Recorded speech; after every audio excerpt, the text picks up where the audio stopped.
శ్రీ గురుభ్యో నమ. భగవద్గీత 6వ అధ్యాయం ఆత్మ సంయమ యోగమనందు ఈవేళ మనం 25వ శ్లోకాన్ని పరిశీలన చేసుకుందాం.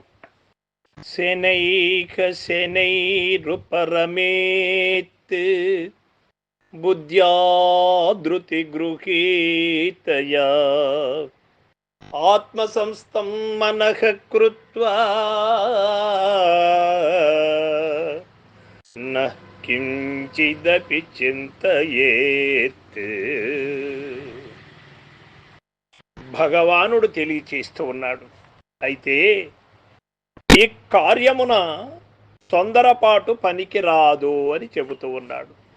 ఎందుచేత అంటే ఈ యొక్క మనసు జన్మ పరంపరలుగా వాసన పూరితముగా లోకవాసన, దేహవాసన, శాస్త్ర వాసనలకు వశమై ఉన్నటువంటి యొక్క జీవుడు అంత సులువుగా ఒకేసారి నిరోధించడం వీలు కాదు. అందుచేత తొందరపాటు పనికిరాదు అంటున్నాడు భగవానుడు.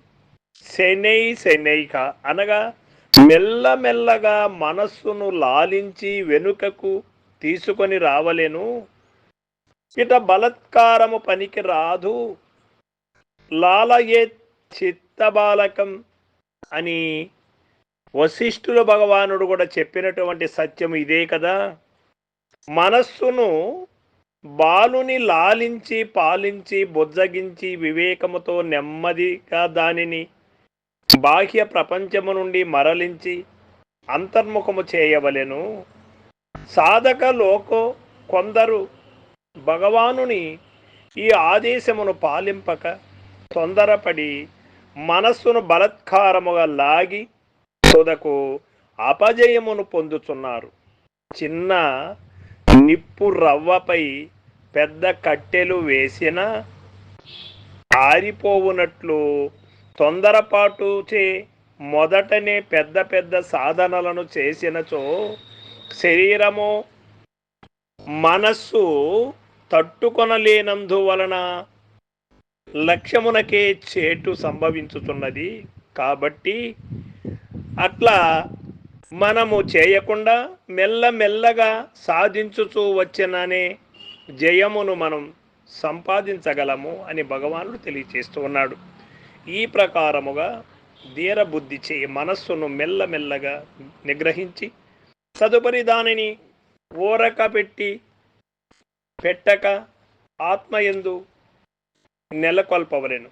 ఆత్మ చింతనయను ఆహారమును దాని కొసంగవలెను.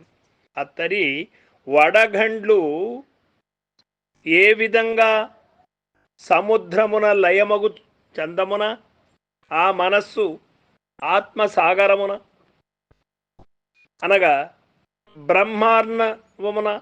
బ్రహ్మ ఆవరణమున విలీనమై ఆత్మాకారముగా పరిణమించిపోగలదు. అదే మోక్షము.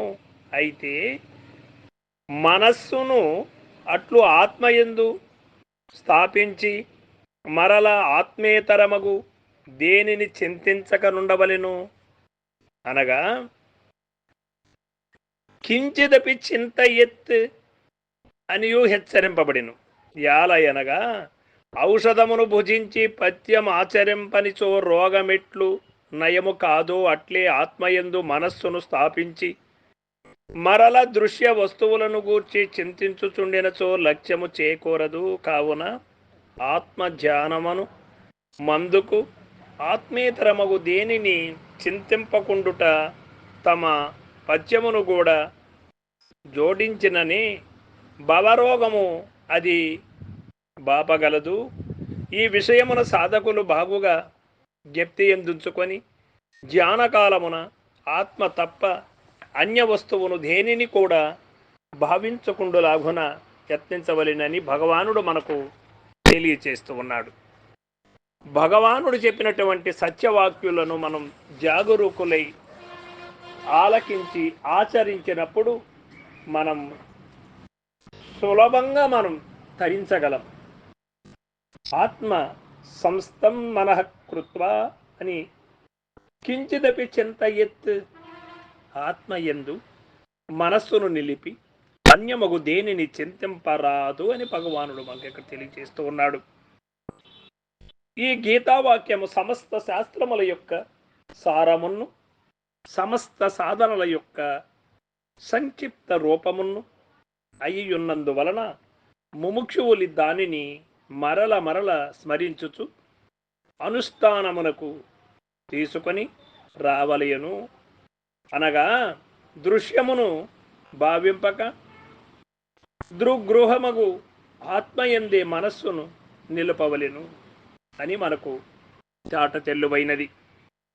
ధ్యానాభ్యాసి అవలంబించవలసిన నియమములు ఎవి అంటే కోరికలన్నిటినీ పూర్తిగా విడనాడవలెను. క్లుప్తంగా తెలుసుకుందాం. మనస్సును ఇంద్రియములను విషయముల నుండి మరలించవలెను. మన యొక్క మనసును ఏ విధంగా అయితే శబ్దస్పర్శ రూపరసగంధముల వైపు పరుగెడుతూ ఉన్నదో ఆ యొక్క ఇంద్రియములతో మమేకమై ఉన్నటువంటి మనసును అక్కడ నుండి ఆ బందీకాన నుండి విడిపించి ఆత్మ వైపు పరుగెడవలెను. ఇక ధైర్యోపేతమగు బుద్ధిచే మనస్సును బాహ్య ప్రపంచము నుండి మెల్లమెల్లగా మరలించి ఆత్మయందు స్థాపితము చేయవలెను అని మనకు తెలియబడుతూ ఉన్నది. అట్లు మనస్సును ఆత్మయందుంచి ఆత్మేతరమగు దేనిని చింతింపకుండుట వలన మనకు ఏమిటి లాభము అంటే, కోరికలు దేని నుండి పుట్టుచున్నవి? సంకల్పము నుండి. ఆ సంకల్పము అనేది మనకు సత్సంకల్పమై వస్తుంది. ఒకవేళ వస్తే కూడా దుస్సంకల్పము రాదు. సత్సంకల్పం అనగా తన ఆత్మ ఏమిటో, తానెవరో, తాను ఎక్కడ నుండి వచ్చాడో, ఎక్కడికి చేరవలెనో, జన్మరాహిత్యమునకు మార్గం ఏమిటి అని అన్వేషణే సత్సంకల్పం. ఇంద్రియములతో మమేకమై, విషయ వాసనలతో మమేకమై, ప్రపంచ సుఖములతో, దేహ యొక్క శబ్దస్పర్శ రూప రసగంధములతో అనుభవిస్తున్నటువంటి సుఖములతో మమేకం అవ్వడమే దుస్సంకల్పం.